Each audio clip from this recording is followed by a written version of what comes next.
بسم اللہ الرحمن الرحیم۔ السلام علیکم۔ ایک دفعہ کا ذکر ہے کہ قسمت باغ میں بینچ پر بیٹھی تھی کہ اتنے میں وہاں عقل آ نکلی۔ عقل نے قسمت سے کہا میرے لیے جگہ خالی کر دو۔ اس زمانے میں عقل اتنی تجربہ کار نہ تھی اور نہ اسے معلوم تھا کہ کس کے لیے جگہ خالی کرنی ہوتی ہے اور کس کے لیے نہیں۔ میں تمہارے لیے جگہ خالی کر دوں آخر کیوں، میں تم سے کس لحاظ سے کم ہوں؟ قسمت نے تنک کر کہا بہتر اور اعلی مرتبہ وہی سمجھا جاتا ہے جس کے زمانے میں کارنامے زیادہ ہوں۔ بحث سے کیا فائدہ؟ وہ دیکھو سامنے کھیت میں کسان کا بیٹا ہل چلا رہا ہے، جاؤ اس میں داخل ہو جاؤ۔ اگر تم اسے زندگی میں کامیاب کر دو تو میں ہمیشہ کے لیے تمہاری تابع ہو جاؤں گی۔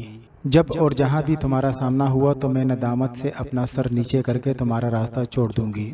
عقل نے قسمت کی یہ تجویز منظور کر لی اور جا کر کسان کے لڑکے میں داخل ہو گئی۔ چوں ہی کسان کے بیٹے نے محسوس کیا کہ اس کے سر میں عقل سما گئی تو اس نے سوچنا شروع کر دیا آخر میں اپنی تمام زندگی ہل چلانے میں کیوں ضائع کروں جبکہ میں اس سے بہتر زندگی بسر کرنے کا اہل ہوں۔ یہ سوچنے کے بعد اس نے ہل کو وہیں چھوڑا اور گھر کی راہ لی۔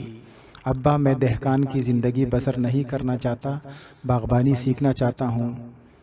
اس نے اپنے والد سے کہا کیا بک رہے ہو، عقل کے پیچھے لٹ لیے کیوں پھرتے ہو؟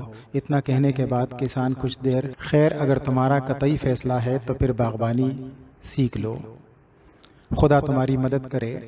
ہاں میری موت کے بعد اس کٹیا کا مالک تمہارا بھائی ہوگا۔ اس طرح وینک جو اس لڑکے کا نام تھا کے ہاتھ سے کٹیا بھی جاتی رہی مگر اسے مطلقاً افسوس نہ ہوا اور سیدھا شاہی محلات کے مالی کے پاس پہنچا اور اس کا شاگرد ہو گیا۔ شاہی مالی اسے معمولی کام کرنے کو دیتا مگر یہ اس سے بہتر اور زیادہ کام کر کے دکھاتا اور کچھ عرصے بعد اس نے مالی کی ہدایات پر عمل کرنا بھی چھوڑ دیا بلکہ ہر کام اپنی منشا اور سوچ کے مطابق کرنے لگا۔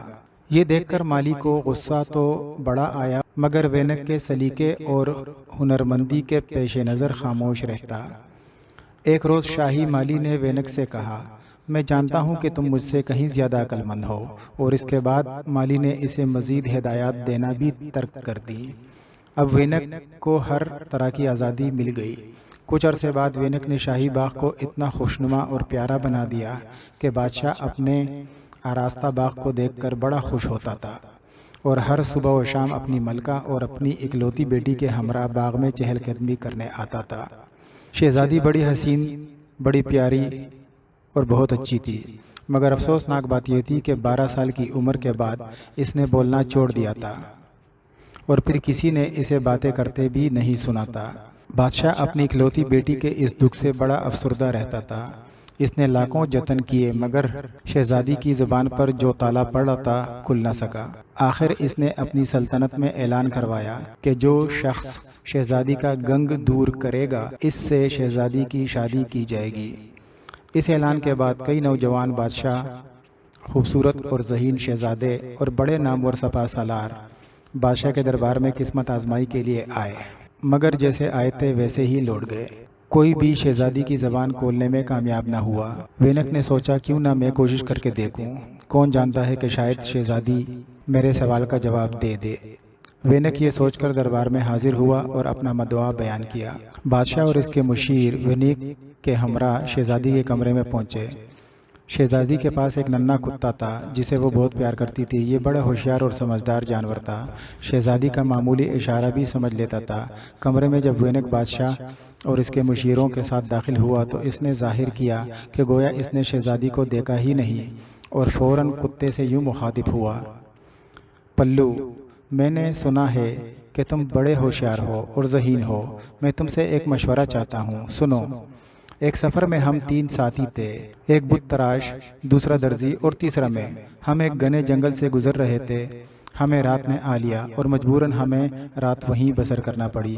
درندوں کے خوف سے ہم نے آگ کا بہت بڑا الاؤ جلایا اور آپس میں طے کیا کہ رات بھر ہر ایک باری باری پہرا دے گا۔ پہلی باری بت تراش کی تھی۔ وقت گزارنے کے لیے وہ درخت کے ایک تنے سے نوجوان لڑکی کا مجسمہ تراشنے بیٹھ گیا۔ جب اس نے مجسمہ بنا لیا تو اس نے درزی کو بیدار کیا کیونکہ دوسری باری درزی کی تھی۔ درزی نے جب لڑکی کا مجسمہ دیکھا تو بت تراش سے پوچھا بھئی اس کا کیا مطلب؟ جب میں نے دیکھا کہ ہاتھ پر ہاتھ دھرے وقت گزارنا محال ہے، تو میں نے یہ مجسمہ بنانا شروع کر دیا۔ اب اگر تم بھی بیٹھے بیٹھے اکتا جاؤ تو اسے لباس پہنا دینا، اگر تم بھی آسانی سے اپنا وقت گزارنا چاہتے ہو تو اسے بولنا سکھا دو۔ اور واقعی میں نے لڑکی کے مجسمے کو بولنا سکھا دیا۔ صبح جب میرے ساتھی اٹھے تو دونوں نے لڑکی پر اپنا حق ثابت کرنے کی کوشش کی۔ میں نے تو اسے تراشا ہے، بت تراش بولا۔ میں نے اسے لباس پہنایا ہے، درزی نے کہا۔ کتے نے تو کیا جواب دینا تھا، شہزادی فوراً بول اٹھی، تم ہی لڑکی کے اصل حقدار ہو۔ بت تراش کا بے جان مجسمہ کس کام کا، اور درزی کے لباس کا کیا فائدہ؟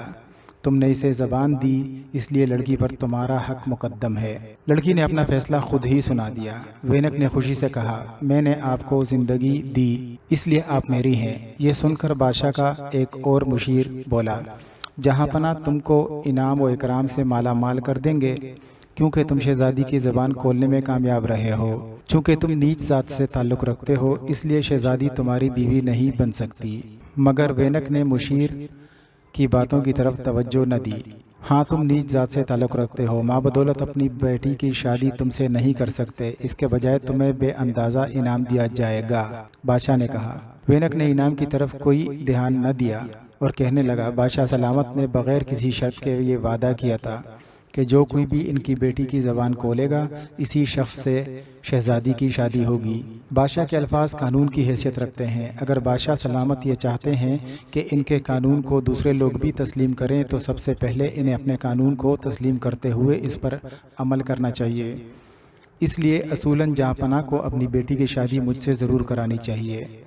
دوسرا مشیر چلایا، جو شخص یہ کہتا ہے کہ بادشاہ کو یہ ضرور کرنا چاہیے، وہ بادشاہ سلامت کی بے حرمتی کے جرم کا ارتکاب کرتا ہے اور اس قابل ہے کہ اس کی گردن فوراً اڑا دی جائے۔ ٹھیک ہے، مجرم کو موت کے گھاٹ اتار دیا جائے، بادشاہ نے حکم دے دیا۔ وینک کو شہر کے باہر قتل کے لیے لے جایا گیا۔ جب وینک مقتل پہنچا تو قسمت کڑی انتظار کر رہی تھی۔ اس نے آہستہ سے عقل سے کہا، دیکھ لیا نا وینک کو کہاں تک لے آئی ہو؟ تمہاری مہربانی کا نتیجہ یہ نکلا کہ اب اس کا سر اڑایا جا رہا ہے۔ باہر نکلو اور مجھے آنے دو۔ جوں ہی قسمت وینک میں داخل ہوئی تو جلاد کی تلوار وینک کی گردن کے بجائے لکڑی پر پڑی اور تلوار کے دو ٹکڑے ہو گئے۔ ایسا معلوم ہوتا تھا کہ تلوار کو پکڑ کر کسی نے دو ٹکڑے کر دیے۔ ابھی جلاد کے لیے دوسری تلوار لائی جا رہی تھی۔ شہر کے سمت سے ایک شاہی قاصد سفید جھنڈی ہلاتا سرپٹ دوڑتے ہوئے گھوڑے پر نمودار ہوا اور اس کے پیچھے شاہی گاڑی گرد اڑاتی ہوئی آ رہی تھی۔ یکا یک اس تبدیلی کی وجہ یہ تھی کہ شہزادی نے بادشاہ کو سمجھایا کہ وینک سچ کہتا ہے کہ بادشاہ کو وعدہ خلافی نہ کرنا چاہیے۔ اگر وینک نیچ ذات کا ہے تو اسے وہ بڑی آسانی سے شہزادے کا اعزاز بخش سکتا ہے۔ بادشاہ نے شہزادی کی بات تسلیم کر لی اور حکم دیا کہ وینک کو واپس محل میں لایا جائے اور اسے شہزادے کا درجہ دیا جائے۔ اس وقت خاص شاہی گاڑی وینک کو قتل گاہ سے لانے کے لیے روانہ کی گئی۔ وینک کے بجائے بادشاہ کے مشیروں کو قتل کر دیا گیا، جنہوں نے وینک کی گردن مارنے کا غلط مشورہ دیا تھا۔ چند دن بعد اسی گاڑی میں شہزادی کی شادی کا جلوس نکلا۔ عقل بھی تماشائیوں میں کڑی جلوس دیکھ رہی تھی، یہ سوچتے ہوئے کہ قسمت اسے کہیں دیکھ نہ لے۔ اس نے فوراً اپنا سر جھکا لیا اور وہاں سے ہٹ گئی، جیسے کہ اس پر یخ پانی پڑ گیا ہو۔ کہا جاتا ہے کہ اس روز سے عقل قسمت کو دیکھ کر پیچھے ہٹ جاتی ہے۔ تو دوستو، اس کہانی سے معلوم یہ ہوا کہ قسمت کے بغیر عقل ادھوری ہے۔ دوستو، آپ نے اکثر دیکھا ہوگا کہ ایک آدمی بہت محنت کر رہا ہوگا لیکن وہ کامیاب نہیں ہوگا جب تک قسمت ساتھ نہیں دیتی۔